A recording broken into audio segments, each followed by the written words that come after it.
Madame, Monsieur, bonjour. Notre invité est un acteur politique béninois, président du Mouvement populaire pour la libération MPN. Expérience TB s'est imposée dans le débat public par des prises de position critiques sur le fonctionnement de l'opposition, la gouvernance électorale et l'avenir du pluralisme politique au Bénin. Opposant modéré au régime en place, il revendique une ligne politique autonome, parfois en rupture avec les stratégies classiques de son propre camp. 30 jours après la tentative sanglante de coup d'État du 7 décembre 2025, il accepte de s'exprimer au micro de Click TV.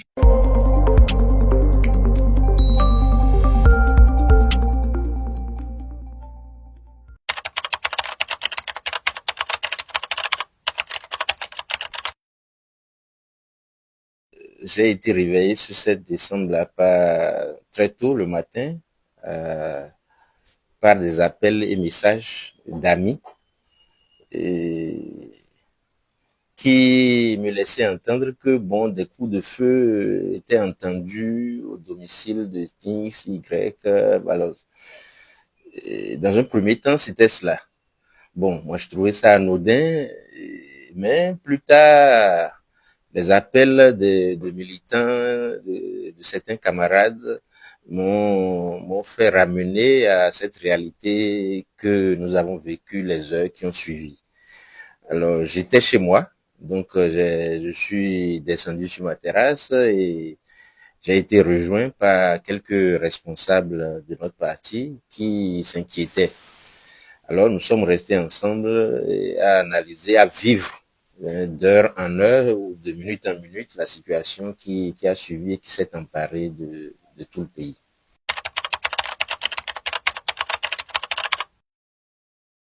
Alors, honnêtement, dans un premier temps, comme j'essayais de le dire, j'ai pensé que c'était quelque chose de banal, mais par la suite, lorsque,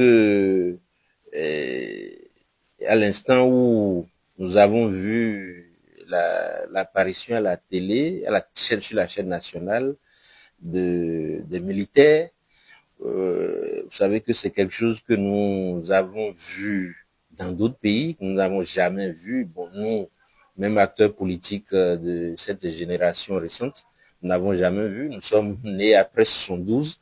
Donc, on entend parler de ça loin de nos frontières. Chez nous, ça s'est passé il y a longtemps. Donc, on n'a jamais vu ça. Voir l'image d'hommes en armes, en uniforme, à la télévision nationale, là, j'avoue que la stupeur était à son comble. Néanmoins, j'avoue que moi, j'avais une certaine sérénité jusqu'à l'apparition de ces gens à la télé. J'avais la conviction que notre pays ne pouvait pas chavirer dans ce qui se tramait là.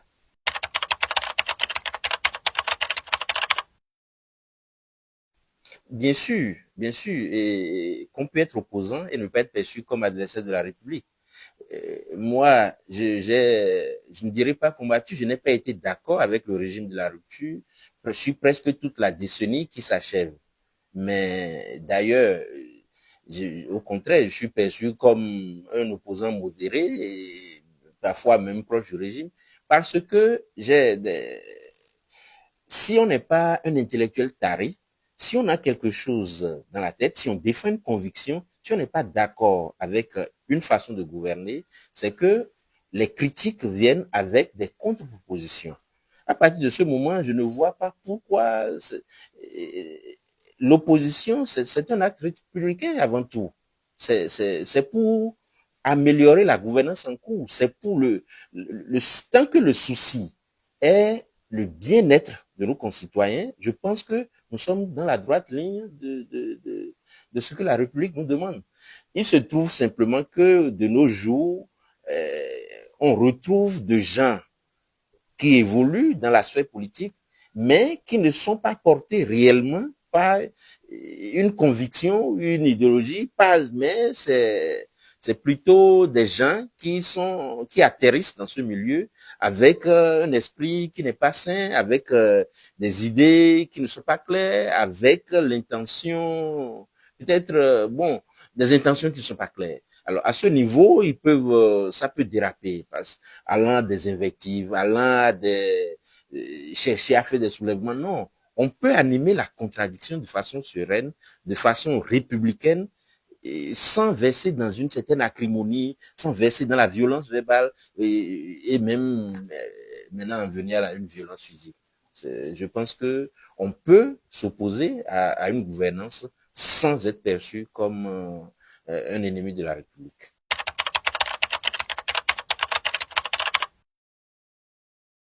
Alors, la contestation reste légitime dès lors que elle se fait dans le sens, à tout moins sans aller à l'encontre des lois établies dans la République.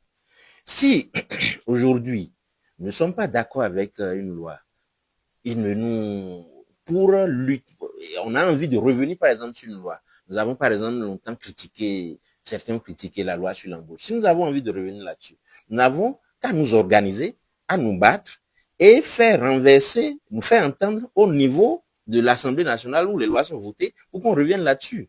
Alors, à partir de ce moment, dès lors qu'on est dans la droite ligne des lois établies dans la République, je pense que il n'y a aucun danger à contester ou du moins à critiquer et à faire des contre-propositions.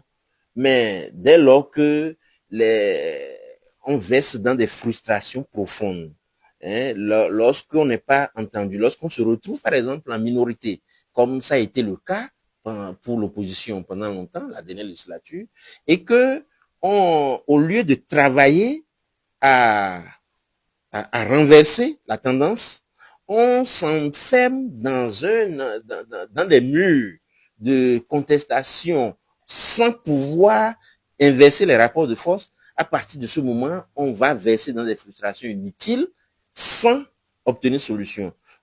Qu'ils vous souviennent, nous, au MPL, on a été obligé de quitter le cadre de concertation de l'opposition à un moment donné parce que la ligne que nous devrions suivre pour arriver à inverser les rapports de force, toutes les propositions que nous avions faites n'avons pas été entendues et nous étant convaincus que on ne pouvait pas gagner, on ne pouvait rien gagner dans cette tendance qui était maintenue, on avait été obligé de se retirer pour ne pas être comptable d'un échec avec le groupe.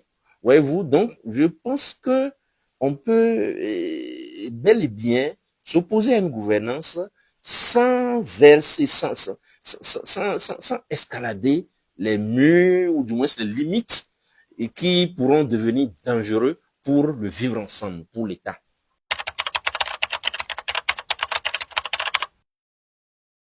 Oui, parce que je l'ai dit tantôt, nous, d'une génération un peu plus jeune, nous avons lu, entendu l'histoire, n'avons pas vécu la période de 1960 à 72 où en ces quelques années, en moins de 5 ans d'avant, dans un premier temps, c'est plus de, si mes souvenirs sont bons, c'est plus de 5 coups d'État que notre pays a connu.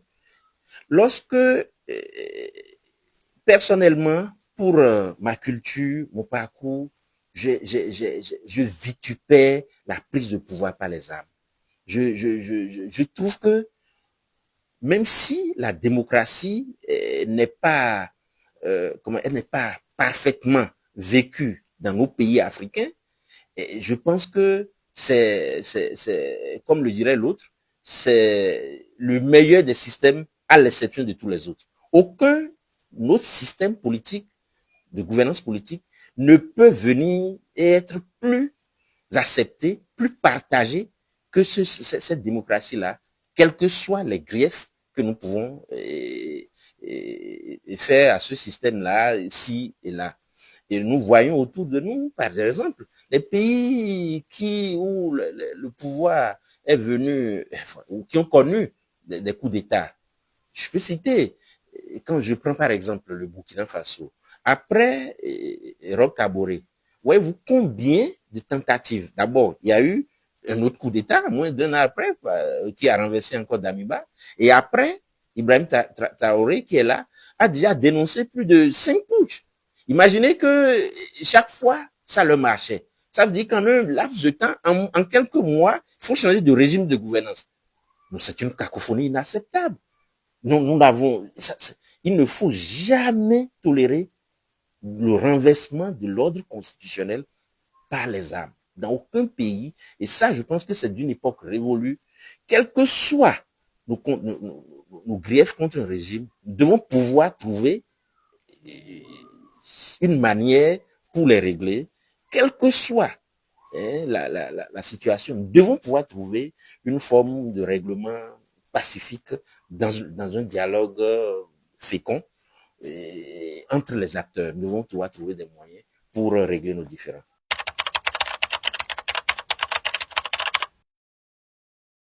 Ah non, là, je vais être clair.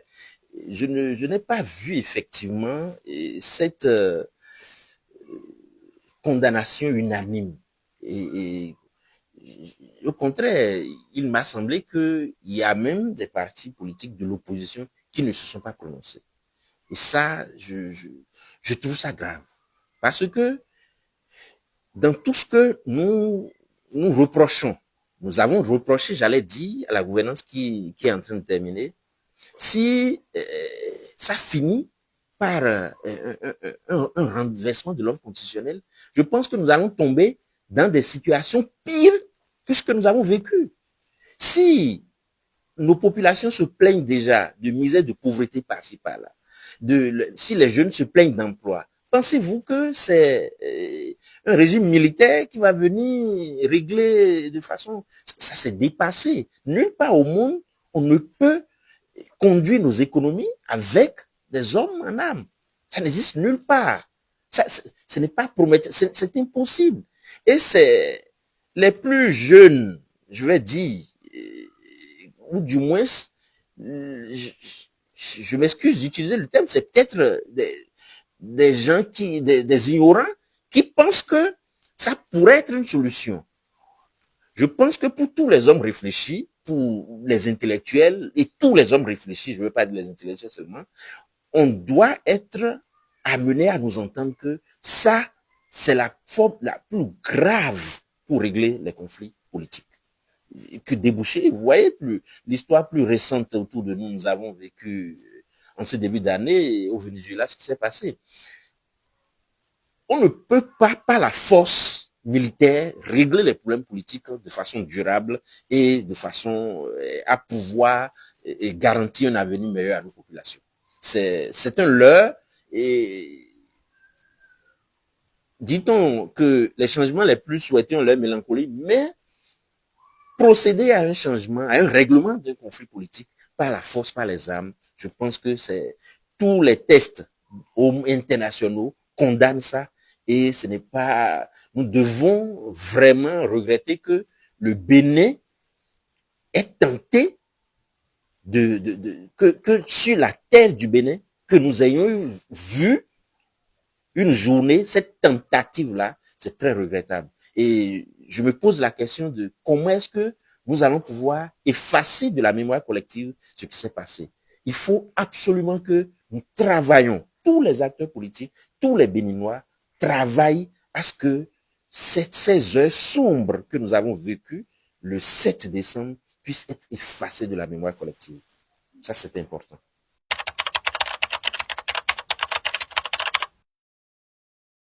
Cette profonde frayeur, cette grande sidération qui s'est emparée de nos populations. Aujourd'hui, je me demande comment se portent les habitants de Togouin. Je me demande comment ils vivent, comment ils dorment, comment ils se réveillent. Je me demande ces travailleurs de la Sénat qui étaient à l'Infosec ce matin-là déjà et qui ont commencé par entendre des coups de feu. Vous savez, c'est quelque chose que le Bénin ne connaît pas. On voit les militaires le 1er août, on voit une grande parade d'armement, mais on les a jamais vus utiliser. Et si ce n'est pas dans notre histoire récente que le terrorisme dans la partie septentrionale du pays fait que on entend des morts, des gens tombés. Le Bénin, les Béninois n'ont jamais été, et je vous prends témoin, je suis sûr que vous n'avez jamais vous-même entendu une arme sonner. On voit de loin. Et donc, ce qui s'est passé où il y a eu des tirs d'armes lourdes dans des quartiers résidentiels. Je pense à mes concitoyens de Togouin qui ont vécu des heures durant des tirs, qui ont vu des avions planer, tirer. C'est impensable Et aujourd'hui, je me pose la question si combien de temps faudra-t-il encore pour que la quiétude puisse revenir au niveau de ces populations? Nous autres, au moins, engagés dans des combats politiques, dans des postures, dans des positions, au moins, bon, euh, on peut dire que nous avons choisi, je sais pas, des positions à risque. Mais les concitoyens qui vivent calmement chez eux, qui ne sont pas habitués à voir même un policier tirer, c'est rare chez nous. Maintenant, voir des militaires tirer pendant des heures, alors les armes de la République retournées contre les citoyens, vous imaginez, c'est quelque chose de grave. Et je pense que les périodes festives passées, il faut que les gouvernants reviennent à faire un travail à ce niveau-là pour que nos populations puissent oublier. Il faudrait que nous puissions, je ne sais pas si c'est pas des marches forcément, mais il faut que des actions soient menées en direction des différentes populations, surtout ceux qui ont été victimes, ceux qui ont vécu cette frayeur-là en direct, puissent oublier, puissent savoir que qu'on puisse dire plus jamais ça dans notre pays. Et que tous les militaires également puissent comprendre que plus jamais il doit avoir des esprits, qu'une telle réflexion doit effleurer l'esprit de personne. Que malgré nos différends, malgré les frustrations évidentes que nous voyons, il faut qu'on discute, il faut que chacun de nous puisse travailler à aplanir ces divergences pour que progressivement, nous puissions retrouver un peuple uni. Parce que les Béninois avaient déjà trop souffert par le passé. Ce qui nous a conduit jusqu'à la conférence nationale en 90, il est souhaitable que plus jamais notre pays ne revive ces genres de choses. Et que plus jamais également on ait recours aux armes pour, dans la sphère politique. Et donc, chaque fois que cela me revient à l'esprit, je pense, j'ai une profonde pensée pour tous ceux qui sont tombés à cette occasion, pour les familles qui ont été touchées et pour les paisibles populations qui déjà, dans leur quotidien difficile, se sont vues réveillées avec des coups d'armes. Vraiment, les stigmates sont encore présents dans les esprits et je souhaite que après ces élections, après ces périodes de fête, qu'on puisse travailler à ce que vraiment les Béninois puissent tourner cette page-là. Surtout, et il n'aurait pas échappé à votre mémoire que notre parti a tenu un conseil national le 15 novembre dernier. Et déjà, comme de façon prémonitoire, l'une des décisions majeures que nous avons ensemble pris à cette occasion, non seulement c'est notre soutien au candidat de la mouvance, mais nous avions dit que il était important qu'un nouveau pacte social puisse être signé entre les Béninois, où les nombreuses frustrations qui tournent dans le pays, qu'on puisse les aplanir, qu'on puisse travailler à ce que tous les enfants du pays se retrouvent pour effacer tous ces différends-là. Et qu'à partir de 2026 maintenant, nous tous, nous puissions travailler à construire un pays uni dans la paix, améliorer, gagner ensemble, travailler ensemble pour gagner ensemble, pour soulever ensemble le Bénin. Il ne faudrait pas que ceux qui, même s'ils ne sont pas d'accord, même s'ils ne sont pas d'accord, que ceux qui ne sont pas d'accord, il ne faut pas qu'ils se mettent dans une porte, il ne faut pas qu'ils soient exclus. Il ne faut pas qu'il y ait d'exclusion. Nous devons maintenant travailler à ce que tout le monde puisse se mettre ensemble. Que ceux qui ne sont pas d'accord, qu'on les ramène, qu'on les écoute, qu'on tienne compte de leurs frustrations, qu'on travaille à les ramener pour qu'ensemble on puisse construire le pays. Et ça me paraît d'autant plus important avec la suite des événements encore que nous avons vécu le 7 décembre. Il faut que nous puissions aplanir les divergences, les frustrations, les calmer. Et en plus, tous les problèmes que nous savons, exilés, détenus, tout ça, il faut qu'on revienne là-dessus, qu'on travaille méthodiquement et dans des délais raisonnables d'ailleurs, à ce qu'on puisse se remettre ensemble pour continuer l'édification d'un pays uni et prospère.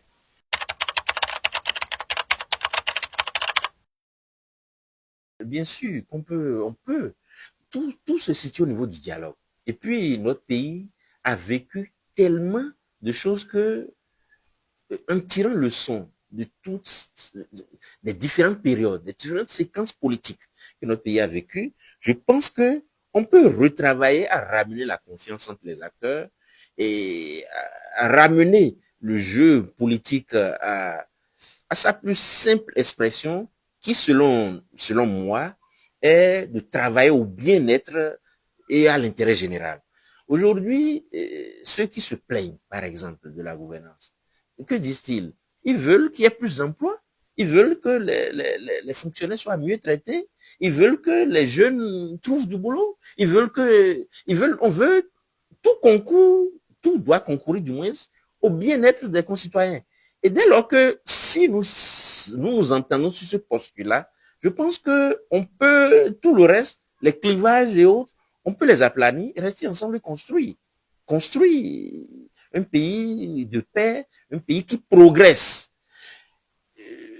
Il suffit que les uns et les autres ramènent un peu d'humilité dans leurs gestes, que les gagnants ne frustrent pas les perdants, que ceux qui se sentent en position de force ne puissent pas utiliser la force pour opprimer les faibles, et que les faibles puissent donner une petite oreille attentive pour qu'on s'asseye et qu'on discute.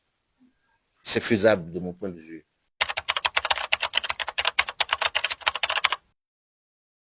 D'abord, si au niveau de la radicalité, il faut que nous puissions ensemble travailler à bannir cela. Le Bénin doit continuer par rayonner et se présenter comme un havre de paix dans le Conseil des Nations. Déjà, ces dernières années, et le fait que cette pandémie, je vais dire maintenant, du djihadisme nous atteigne une partie de notre pays, c'est déjà très regrettable. Et il faut que nous puissions, les gouvernants, avec les acteurs politiques, puissent travailler vraiment d'arrache-pied à repousser cet esprit de radicalisme. Parce que c'est ça le début, le terreau à toutes les autres incompréhensions qui naissent par la suite. Et c'est pour ça que je vais inviter les jeunes à la patience, tout en invitant les jeunes à la patience. Je vais surtout inviter les acteurs politiques que nous sommes, les dirigeants, les gouvernants, à avoir une oreille, à prêter une oreille plus attentive à la jeunesse, à écouter leurs cris de cœur et à apporter des solutions justes à leurs préoccupations. De façon générale, ce que les jeunes veulent, c'est travailler, c'est gagner leur vie. Ceux qui n'ont pas compris ainsi, on peut les amener à comprendre. On peut travailler à leur faire comprendre l'essentiel qui doit être notre combat. À partir de ce moment, nous pouvons reculer et bannir complètement comment appelle-t-on ce radicalisme qui commence par s'observer chez certains jeunes. C'est le terreau à tous les maux qui vont survenir après. Et donc, j'appelle instamment tous les jeunes, toutes les forces vives à se donner la main autour d'un nouveau pacte social où nous allons plutôt mettre en avant l'intérêt de notre nation, la construction, la résolution des problèmes, des grands problèmes que nous avons, les problèmes économiques et sociaux que nous avons, pour que un bien-être social pour tous soit partagé, que les gens se plaignent moins et que les vœux que nous nous formulons en ce début d'année puissent devenir vraiment réalité dans toutes les familles. Merci beaucoup, M. le Président. C'est moi qui vous remercie.